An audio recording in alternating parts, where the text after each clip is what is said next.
Welcome,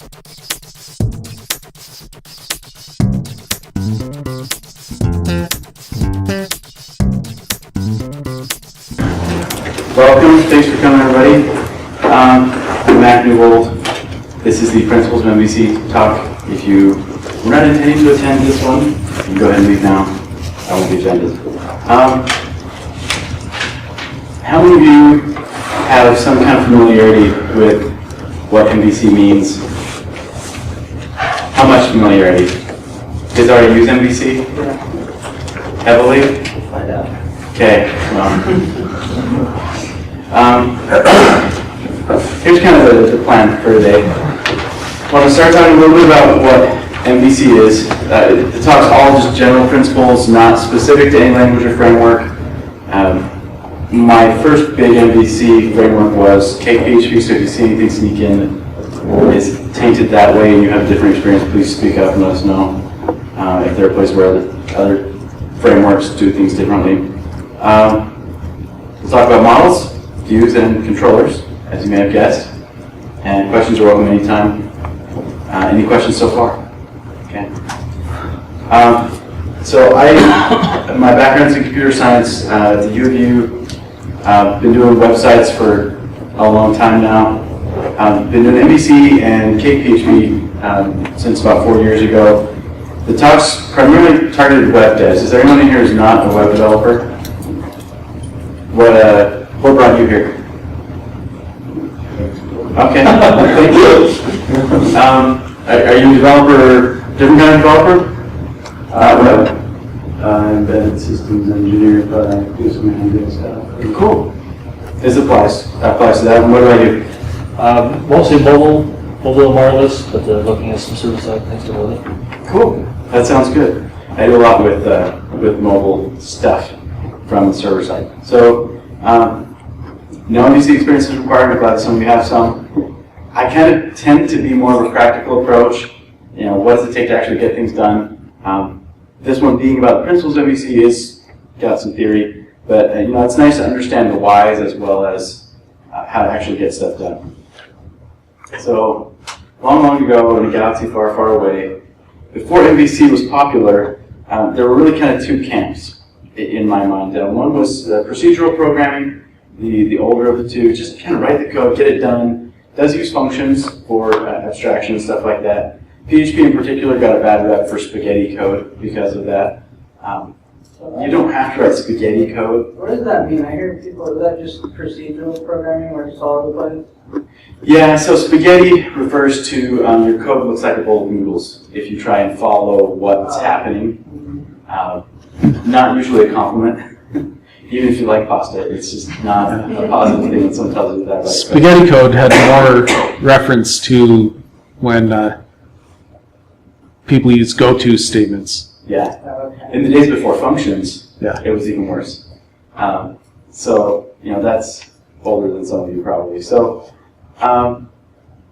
newer stuff is object-oriented. How many of you are familiar with object-oriented?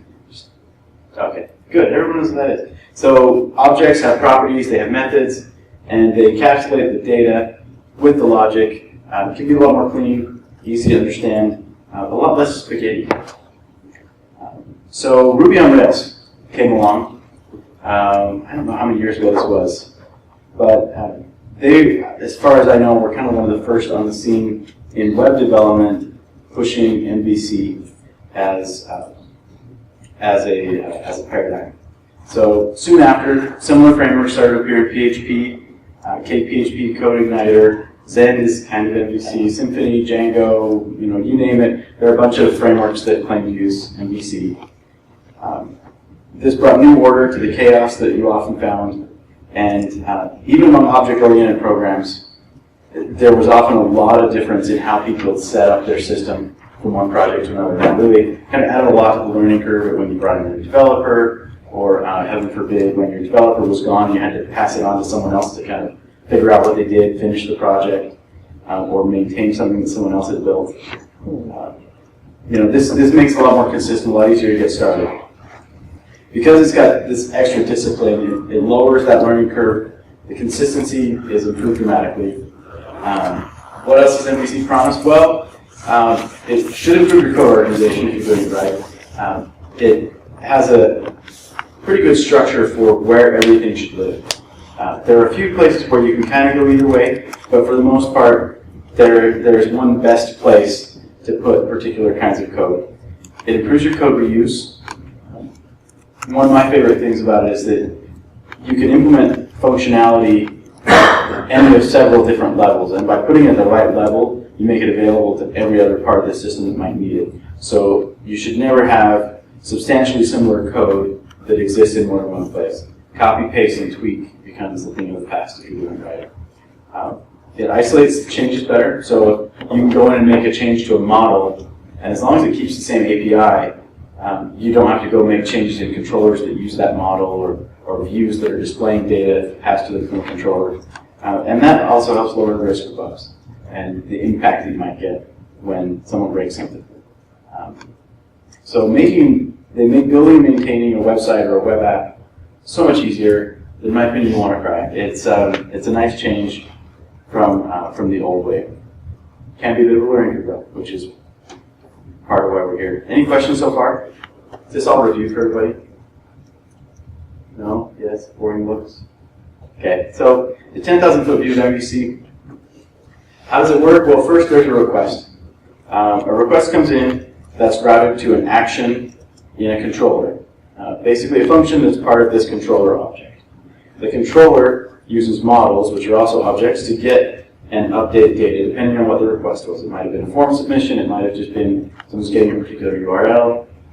And then the controller, when it gets the data it needs from the model, it will hand off some data to the view, which formats it for displaying it back to the user. A picture, in this case, is definitely worth 1,000 words.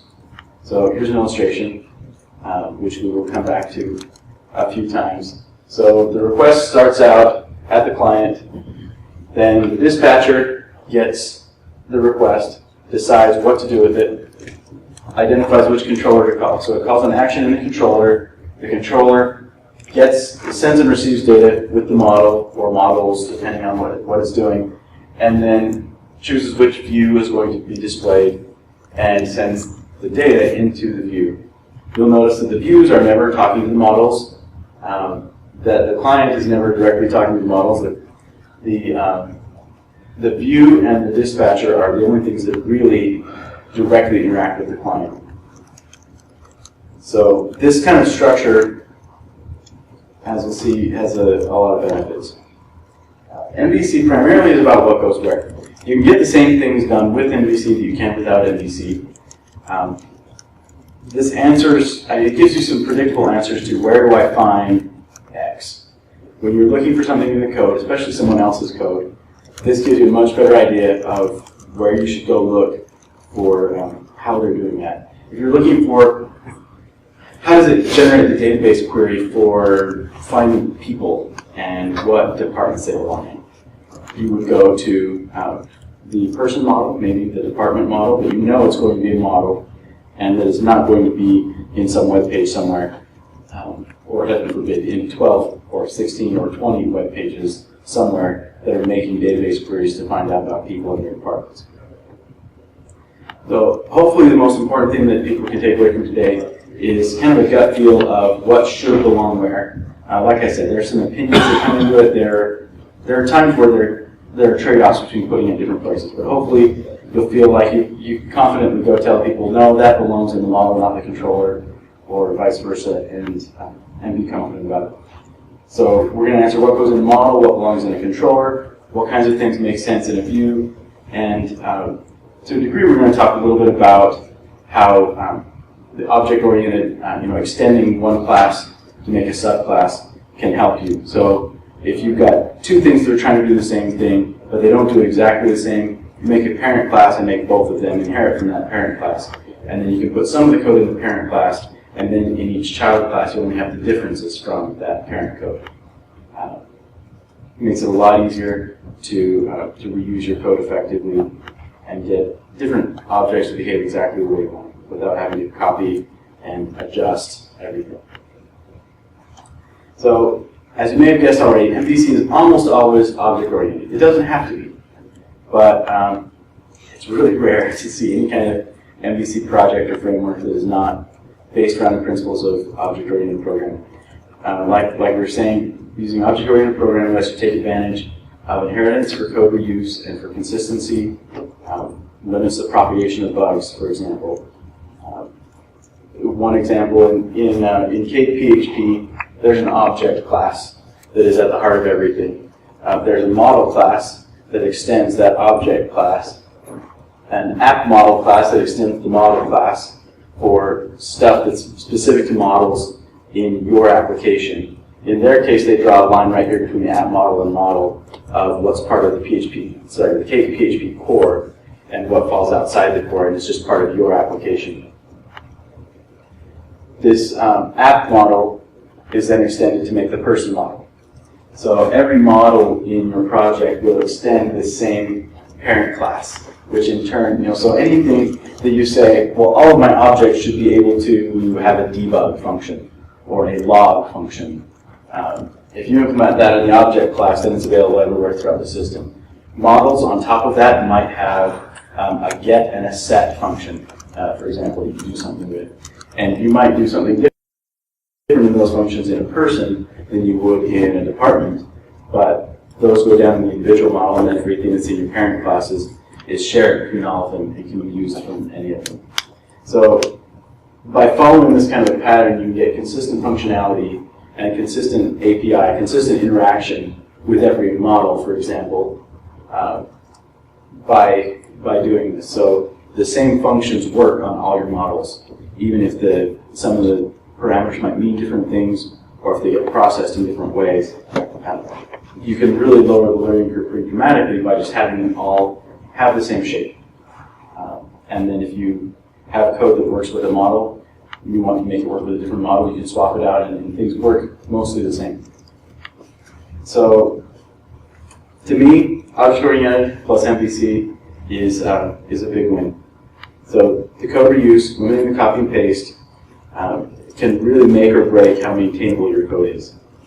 If you've ever picked up a project that someone else was working on, or one you haven't worked on in a while and have to re-pick up, having these predictable decisions and good code reuse can make it a lot easier. If you're trying to change a particular thing and you dig through the code and you find where they're setting that value and you fix it there, it's always an unpleasant surprise when you find that that's not the only place they're calculating and setting that value. They're doing it in 40 other places that you didn't know about. And now you fixed it in one place and it's inconsistent everywhere else, and it's a big headache. So I strongly recommend, if you're doing MVC, make every model or controller or whatever, make it extend a parent class. The parent class might be a model class. It might also be another model. In one of the systems I work in, we have basically a model that's generic, a generic web service. It's a thin wrapper around curl that supports get and post and knows how to take an associative array of parameters and pull it apart, turn it into a curl request, send it, get it back, unpack it, and give me back the resulting data that they sent back and some debug information if I request it, stuff like that. What we quickly found is that some of the web services that we interact with have a lot of consistency across them. So we extended that to make a JSON web service. It's just like the parent one, except after it gets the data back from the web service, it does a JSON decode on it. It says, okay, well, we got back this string. Okay, but that string really is JSON, so decode it before I give it back to the person that really called me. And so instead of getting back a string that then we have to decode everywhere that we want to call that service, it's just done for us. So is that a model or a controller? That's a model, actually. Well, it's a model for the most part. In our case, it's a variation on a model we call a component, because it's almost like a utility class. Yeah, it's a utility class. And so we have some libraries of components that we reuse from various models. But there are a lot of models that use this. So some of them use the direct web service one, some of them use the JSON one. We found that some of the services we interact with that are on Microsoft servers return dates in really bizarre formats. And so after we decode the data, we have to go through the structure and find these dates translate them to some sane representation. And so that's an extension of that. We found some other ones that return really weird data structures. For some reason, some of the services we used would return arrays that had indexes like array of string any key value pair array as the value of the thing. Like, what was this? And so they would represent a list of key value pairs as a list of arrays that each had 2 items in them. And we didn't want to deal with that once we got back to our application. So we extended that class again and said, okay, decode it, fix the dates, and then go and fix these weird data structures to be something that we can actually get something done. So by doing that throughout your system, if I find that there's a bug in the way I'm using curl, or if I want to add another feature to curl, to my use of curl, like once we found that we had to actually send to one of the services, instead of sending it normal form encoded post data, we had to send it JSON encoded post data, and we had to set the content type header to application JSON on the request. So we extended it again, put in something that could support that, and there was some support we needed from the base web service class to be able to handle that. We made that change in one place, and now all of those automatically get the benefit from it. So if you're going to have several models that are very similar, make one general one and then extend it for each of the variations that you need, and you'll find that it saves a lot of headaches, and again, can limit the propagation of any bugs that you might be dealing with. So back to our illustration, we're going to start by talking about models. To me, they're kind of the heart and foundation of what we do with MVC. So their purpose, the reason they exist, is to make it easier to manage access to your data. Most of your data usually is probably stored in a database, although it doesn't have to be. There are, in some frameworks, people will use an object relational mapping, an ORM layer, that basically turns your database table into an object and has some stuff that you can do to it to make things easier. Those can be really handy. You can do MVC with them or without them. In MVC that uses an ORM, a lot of your models will probably be very, very short. In KPHP, if you follow their naming conventions for your database table and columns, you could pretty much just say, I need to define this model. And it wouldn't have any methods in it. It wouldn't have any additional properties in it. It would just be, I'm a model, and my name is this. And it would know from that what table to use, and all of the default model functions, for the most part, work pretty seamlessly on what you were trying to do. You can also just as easily do it without it. In one of the systems I work with, most of the models have a get function, and they have a save function, and those, using some utility libraries generate the right database queries, and each one runs its query to do what it needs to do. And that allows, in that case, for a lot of versatility, because I can have a custom query for how I do my get or my save in this model without affecting all the others. So there are kind of two camps about models. Mostly it's about where you draw the line between what should go in a model and what should go in a controller. They talk about thin models and fat models. Thin models being put more stuff in the controller, less stuff in the model, and fat models being put more stuff in the model and a lot less in the controller. You can make your jokes if you want about fat models and thin models and stuff, but fat models I think are pretty awesome, at least in this context. One of the big advantages of fat models is that a model can be used from any controller generally, but a controller is never used by another controller for the most part. So if there's something you might possibly need in more than one place, stick it down in a model, and then if you have another controller that needs to use it, it can and it benefits from that. If you put it in the controller and then find that you need to use it in another place, more often what ends up happening is you copy the controller that you're making something similar to, stick it in this other controller, and then you add on more stuff to it. And so then you get copy, paste, and adjust instead of cleaner styles of code use. So to me, these are bread and butter, meat and potatoes. They are the heart of your MVC. In short, the model does the CRUD. It does create, read, not edit, update. I should say update. And the acronym actually works. So create, read, update, delete.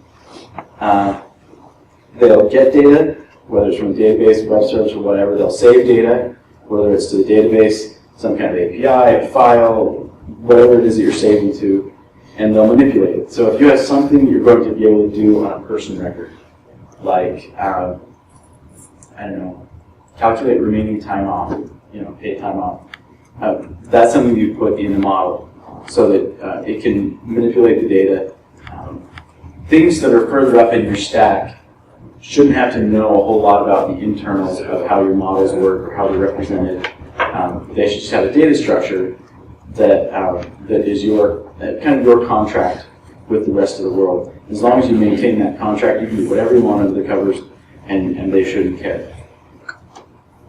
In my experience, most models are database driven.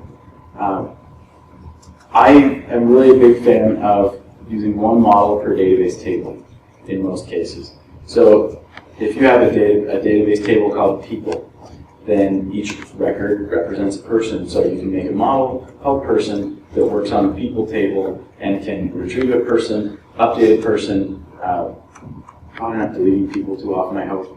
But if you design your database right, that table represents a single entity just like the model is supposed to. So the model is the place that knows what fields are there. It knows how to feed it into a form, how to show it in a data table, all that stuff for dealing with people is stuff that you have in the model. And you can also have models that are driven by something like an API, a web service. I mentioned our web service generic tool. You can really easily make a model that wraps, for example, a REST API.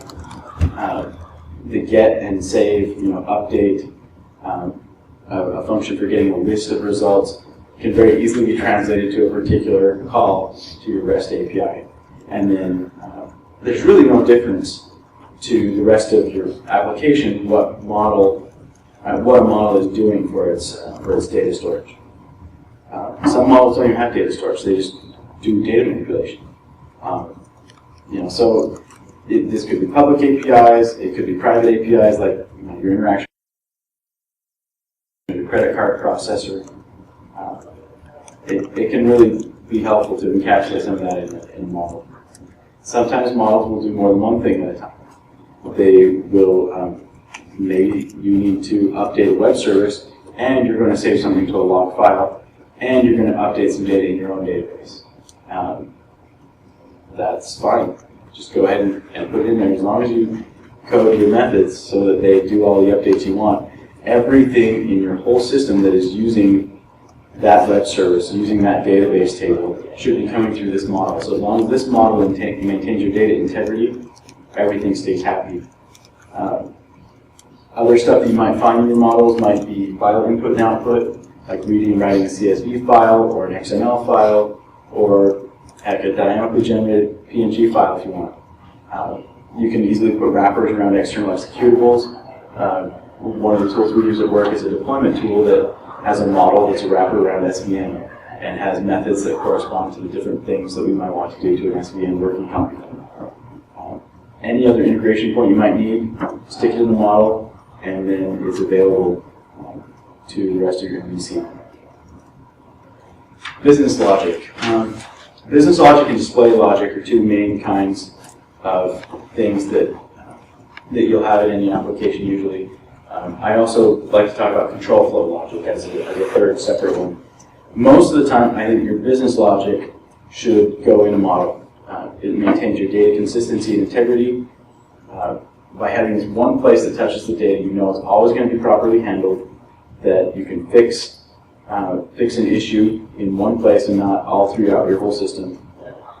And then when you need to update something, say you're adding new columns to a table or anything like that, you've got one place that you can touch that will handle it. It makes life much, much easier. Any questions on models so far before we move on to our B and our C? So Would there be a point where you would graduate models to like libraries? That's a good question. So models in most MVC frameworks can usually pretty easily use other models to help with some of the stuff they're doing. For me, the distinction between a line, it's a fuzzy line. For me, for example, our web services thing, we chose to do that as a library because we had a whole bunch of different models that we're all using it for very, very different types of things. They just happen to have in common that you use web service. So we kind of made it a library because it was more of a utility to the rest of the system than anything else. At the same time, we probably could have done it as it's another model. And we'll just have this model instantiate a copy of the web service model, do its thing with it, and go from there.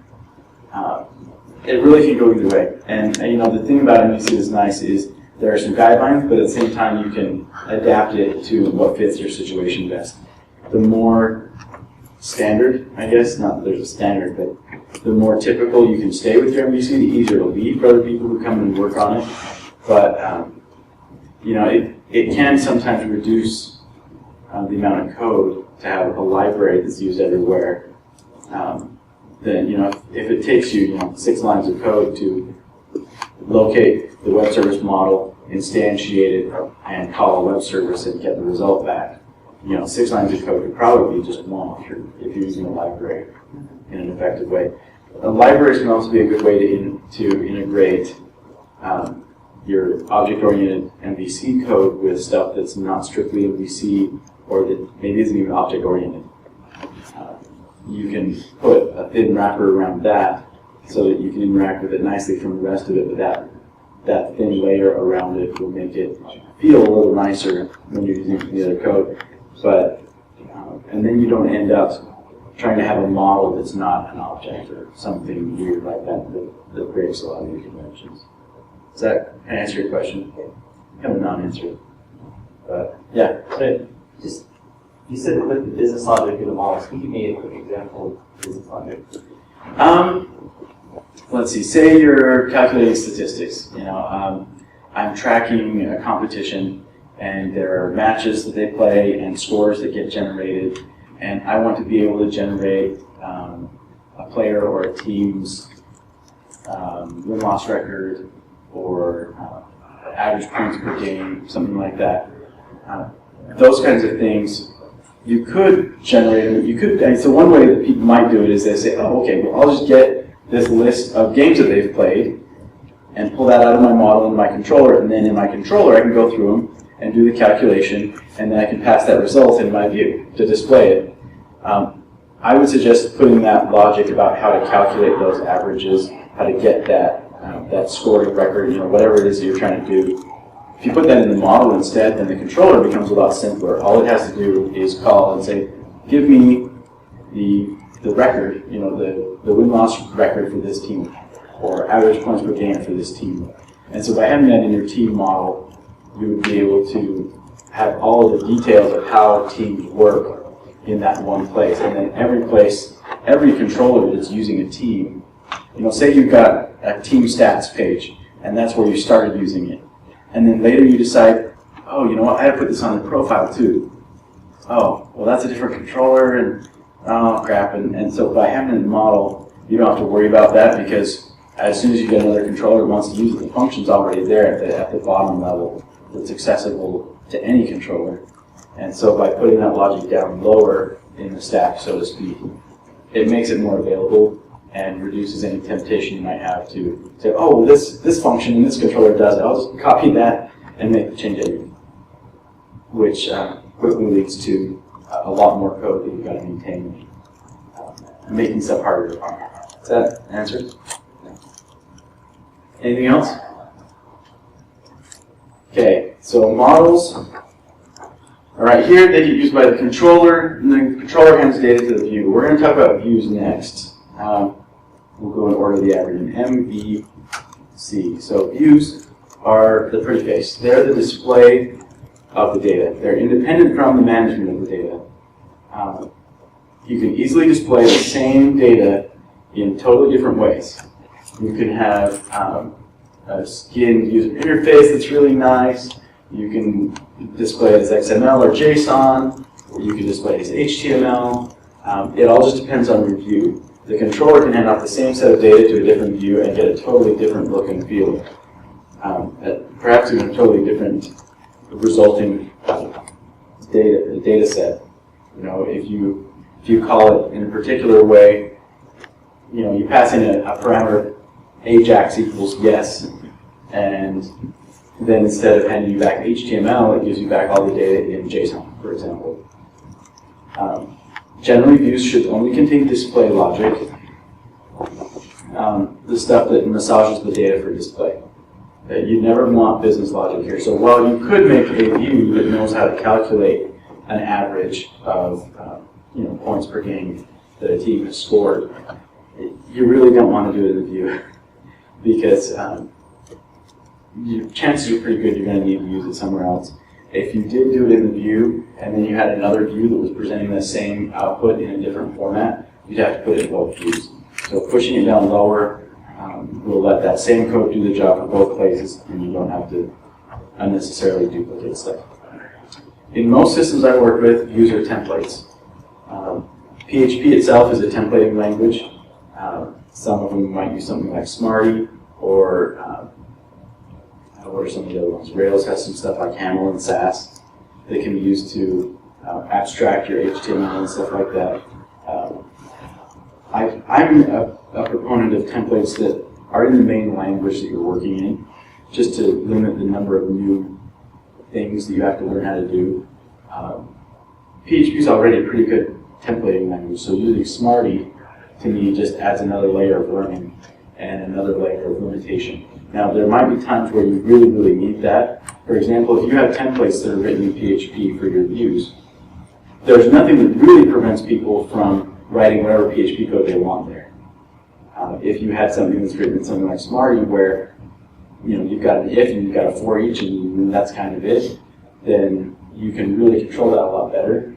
A lot of the time you can just trust people to exercise discipline, do code reviews and things like that prevent people from doing things they shouldn't, rather than constraining the system to absolutely don't let it happen.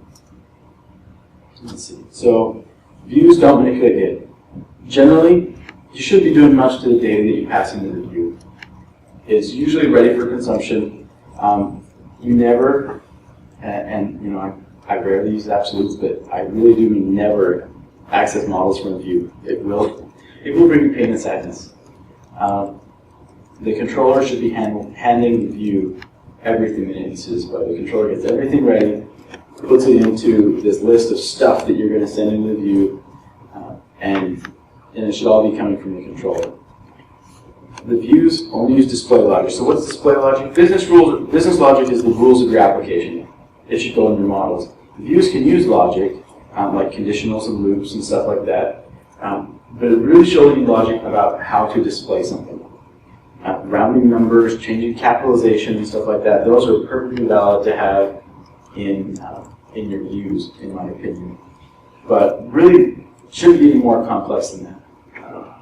You shouldn't be doing searching and replacing in strings or decoding data structures that are too complex and doing a bunch of manipulation there. In fact, I know some people who say that other than if and for each, your views should only be echoing variables. And maybe like an array B reference or something like that in array index.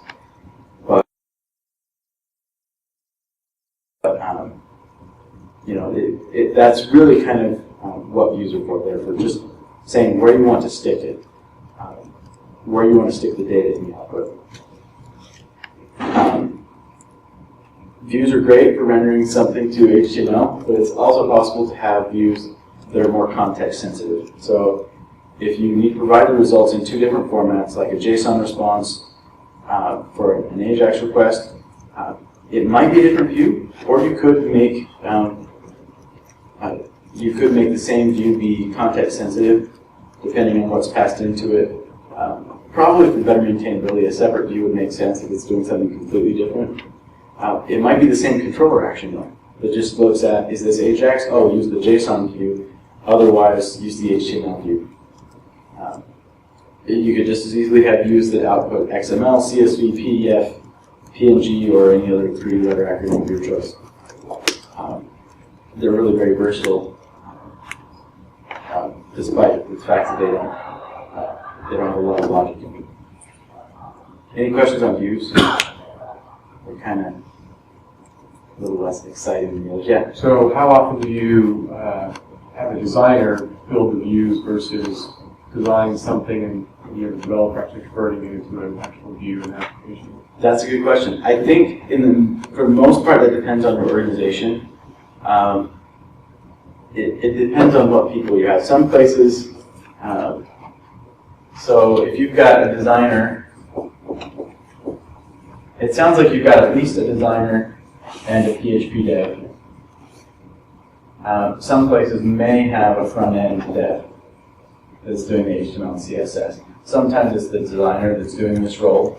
In either case, this person is probably someone who's got a limited to zero understanding of PHP. I've seen it done different ways. One way that works really well is after a PHP dev stubs in a controller action and creates a blank file for the view, naming it whatever he wants to name it. I work in some cases we've had the designer or the person who did the HTML go into that file that we created and hook it into the controller. We've said this is the view. We get it all set up so they can go to a URL and edit this file. And a lot of the times they'll just stick in raw HTML. They will completely not worry about what data we're sending in. They'll just stick in, this is what was in the comp. And so here's my page. And it will just have sample data in it, for their purposes. And then, whoever comes through afterward, it might be, in some cases, the PHP, the front-end dev knows enough about PHP to know how to do a loop and look through stuff in an array. It might be that the PHP dev is going to come through after and then change all the places where they had sample data to echo the real variables that are getting passed in. Either way can work. I usually have had really good experiences with people who know a limited amount of PHP coming in and editing a view.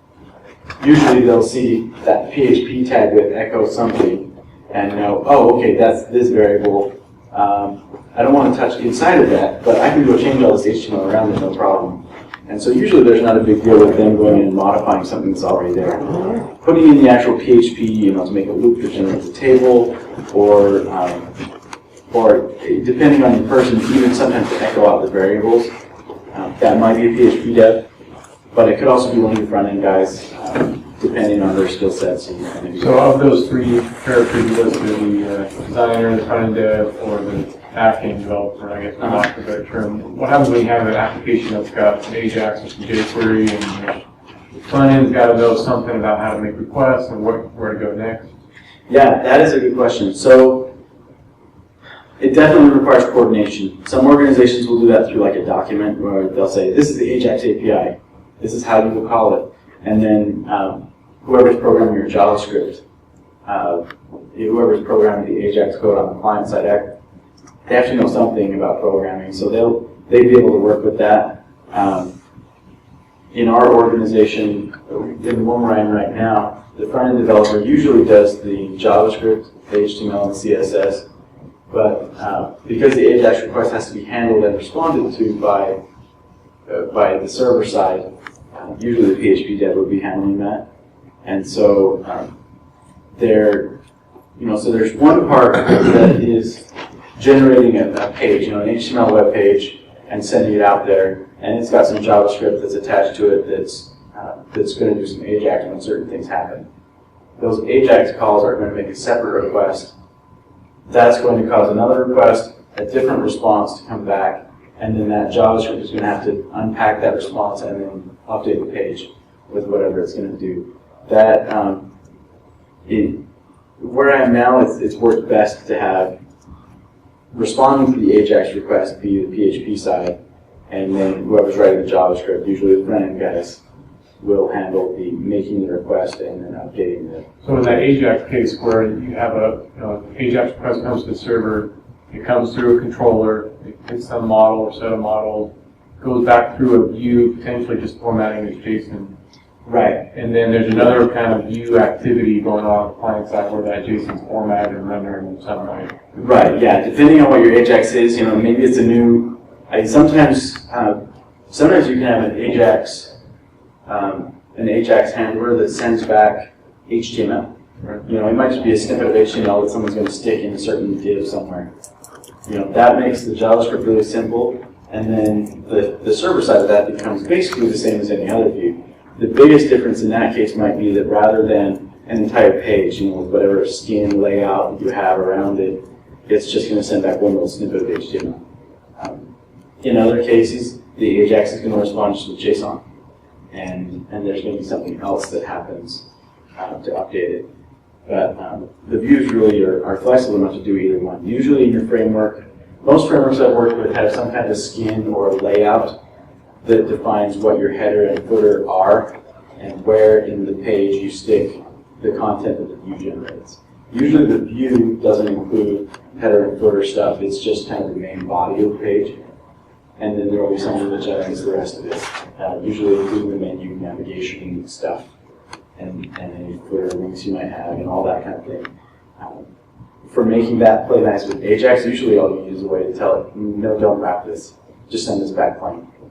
And then you can send that back as an AJAX response. So I guess one thing I'm sort of struggling to wrap my head around is you have sort of the server-side MVC, and depending on how your app's built, you may have kind of an MVC thing going on the client side about You could. the server is the model to some extent to get data from, and then when it comes down to the client, you're using client-side JavaScript or jQuery, whatever format. Yeah, that's a good way to look at it. So once you've got a page out there, right, you've got this page rendered, and it's got all these different data fields in it. And then when you got some JavaScript, it's going to go hit the server and get some stuff back. In a way, this is kind of acting in a controller type role, like you're saying. And then the HTML that's already rendered is kind of your view. And this could then take certain things and go update stuff with them. And yes, in that case, it would be using the server, kind of like a model. So yeah, MVC on the server side is basically just putting all of this into one operation. In most cases, all happening on the same box, and all just that fast as it generates the page. So bottom line for views, they just take care of displaying your data in whichever way you want. Anything else on views before we move on? Should views be responsible for determining if you should display something, i.e. the user has access? In my opinion, no. They usually should not. By the controller is, that's a great lead-in, actually, to our next thing. So the dispatcher figures out what they're asking for and routes it to the controller, whichever action that is. This, to me, is right in line with your question. So the controller's job is basically to direct traffic, to tie everything together. It pulls the data from the models, processes it, passes it into the view for display. Here's where your control flow logic goes. Stuff that decides what to do and what should happen next. Stuff for maintaining data should, in my opinion, go in your fat models. Permissions decisions and enforcement are usually best done here. Now, the permission decisions and enforcement are probably, if you're doing things right, most likely they're going to use some kind of model that tells you about the user who's logged in and what they have access to. But there's going to be something at a controller level that says, oh, this action is restricted to only people that match these characteristics. Is this one of those people? Yes, no, and then either display the page or send them somewhere else and say you don't have permission. In most frameworks I've worked with, the methods in the controller objects are called actions. So the controllers, one of the first things they do is they handle the code. most things will look first, if they're expecting that they might get some input, they'll look at the get variables, the post variables, any cookies you might have, session data, stuff like that, to decide, okay, what is the data I'm being sent with this request? The input determines what we're doing usually. We might be saving a form submission, we might be displaying a record, logging someone in. All of those things are potential things that your controller might be doing. It will use the models to actually save or process the submitted data. So they're basically saying, okay, what did I get? All right, based on what I got, I know that I need to do this with it. So I'm going to send it to this model to go save it. They're basically delegating everything to the model to do all the data maintenance, and everything to the view to do all the display. The controllers are where you decide your flow. When you get input, you might decide it's not valid, or the user's not logged in, they don't have permission. The controller decides whether to redirect from the page, whether to show this view or that view, which records do I get from the model. Well, it depends what ID they passed me. All depends on the input. And then it acts also on the return values from the model methods. If it calls the user model and says, is this person logged in, and it says no, then it's going to act on that return value as a piece of its input. And then it decides what it needs to pass on to the view. So it applies to view with data. In most frameworks that I've worked with, there's some kind of sandboxing that kind of isolates your view, so that rather than your view running its PHP inside of some global scope that can see everything, it operates in a much smaller scope. Usually, it's a sanitized scope that only has access to a very limited set of things. So that if you don't pass it in from the controller to the view can't even see it even if you wanted to. That helps a lot for security as well as clarity. If you want to know what does this view need, well, go look at the controller, what's it sending in. That's got to be the same list of stuff that the view is able to access. And so that can make it nice for security audits if you go through and say, okay, which pages actually have access to, I don't know, the last 4 digits of the credit card number. You can see really easily what data and data structures are going to be passed into a view that might include that. The controller should never ever directly call the database. In my opinion, they probably shouldn't even be using the web service directly from a controller.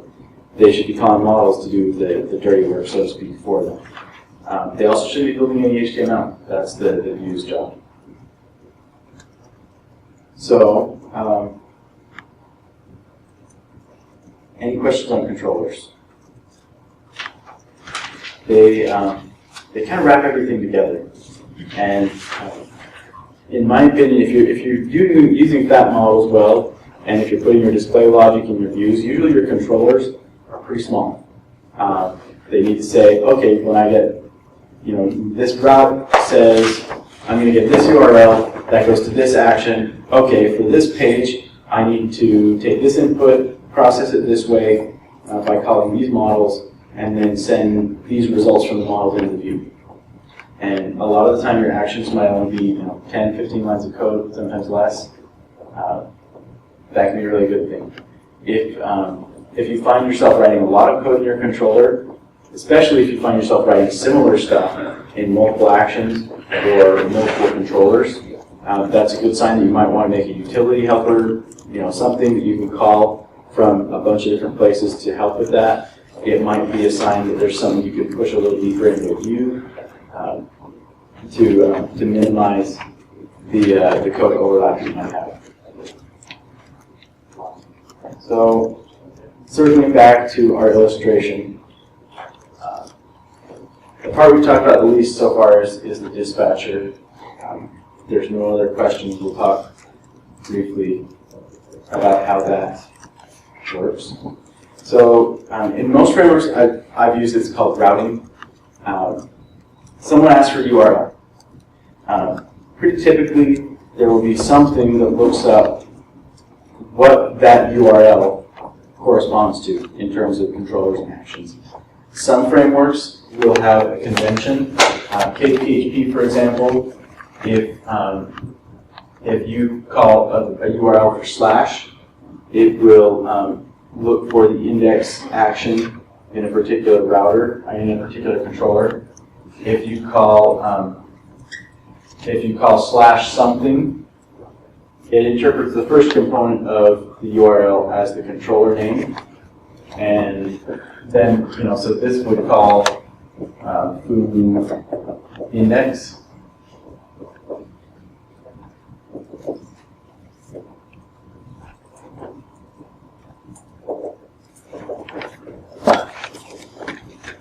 This would call, like a foo index. If you said foo edit, that would call foo edit. So they interpret it as controller name and action name. And then you also can pass other stuff. So anything that comes after another slash, it interprets as, for example, an ID number. So this would let you edit record number 7. That's one of the ways that Kate does it.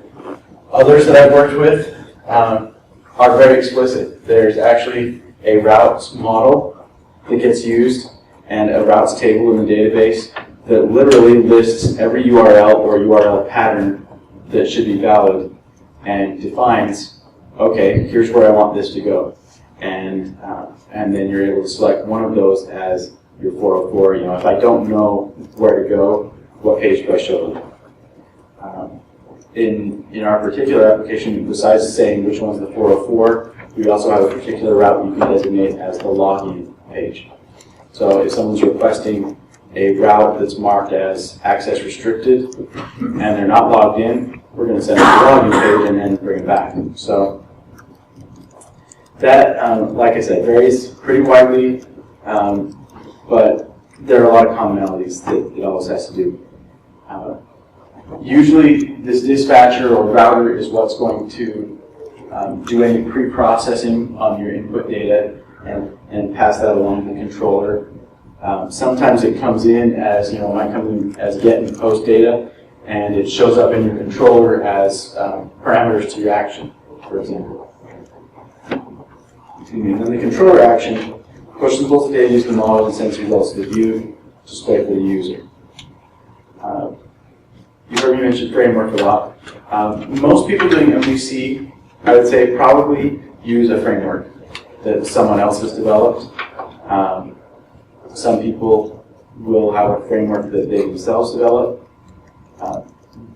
There's very little in the MVC, the overall MVC structure, that has to be different on a per project basis. So a lot of the MVC that you set up for one project will work really well for another one. It just needs different models and different controllers.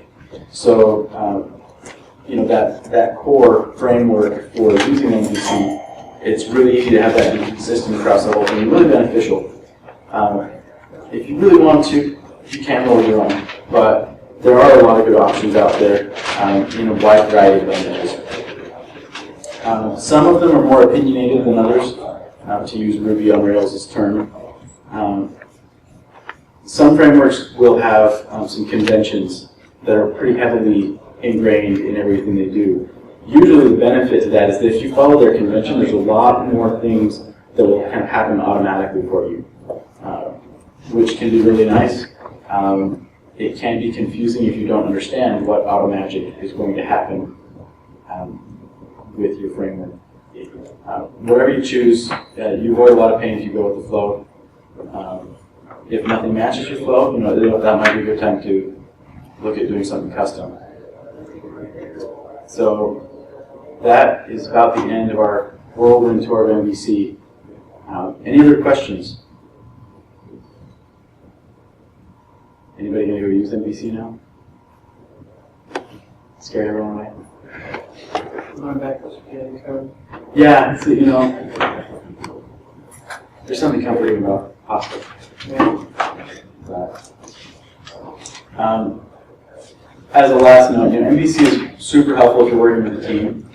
I think it's also really beneficial if you're working by yourself. But if you're working with a team, it's especially helpful because there's a right answer as to where that code should live, and everyone can have some expectations about where they'll find certain functionality that somebody else wrote. and to a degree about how it's going to be structured. So for me, it's been a big win to be using MVC. So here's my contact info. If there's anything else you want to talk about later, feel free to come find me. UPHP is a great resource, especially if you're a PHP web developer. They're also friendly to other languages. As long as you don't come in and say, hey, I can't get my .NET to work right, they probably will not laugh at you. So thank you for coming, and we're done.